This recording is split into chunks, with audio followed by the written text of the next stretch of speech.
every country faces challenges, but the one that is most threatening is the challenge of climate change, because it threatens the very existence of Samoa and other islands like it.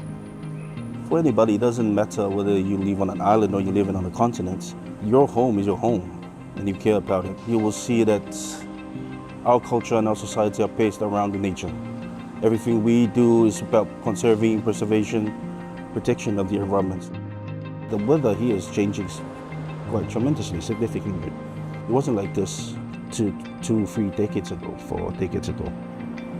Our elderly have seen this. They've seen coastline being washed away, rivers changing where they flow. They're now flooding every time we have extreme rainfalls. And we're seeing some of the endemic species dying out. I've seen climate change happen right in front of my eyes when I came here almost 5 years ago and went snorkeling, as I love to do on the weekends. All the corals were vibrant, and they were still vibrant back early this year. But when I went back into the water recently, after like a few weeks of very high temperature and very low tides in March, I've seen a lot of the corals bleached. And not only the corals, but also the giant clams. I had no idea giant clams could even bleach.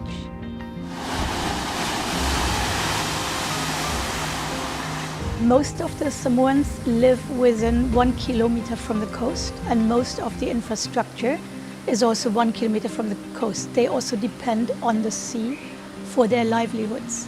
And bleached coral over time will mean less fish, will mean less catch, will mean detrimental impacts on nutrition, on food security, and so on and so forth. So climate change manifests in many different ways. Oceans produce oxygen we breathe, and they absorb carbon emissions. And as such, the Pacific Ocean is particularly important because it's the largest ocean and hence the largest carbon sink in the world. You live in a different reality than we do. We are seeing the impacts of climate change directly. Every day, we experience it every day. You may not be experiencing it because you're jumping in from a mall into one air-conditioned building infrastructure to another. Our people understand why we need to do this, why we need to transition from heavily dependent on fossil fuels to a green or renewable energy technologies and infrastructure. The project in Samoa aims to introduce e-mobility. The Samoa Green Transformation Project looks at both land and maritime transport. So right now we have about 38,000 households in Samoa, which collectively own 31,000 vehicles.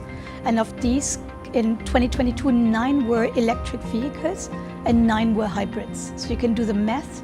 And to reduce emissions, it will be critical to transform the transport sector, which is the main user of imported petroleum. So with the Samoa Green Transformation Project, we will import 76 electric vehicles, but more importantly, we will create an enabling environment, meaning an environment where there is a market for electric vehicles and hybrid vehicles, the operation of these vehicles, also issues such as the disposal of lithium-ion batteries.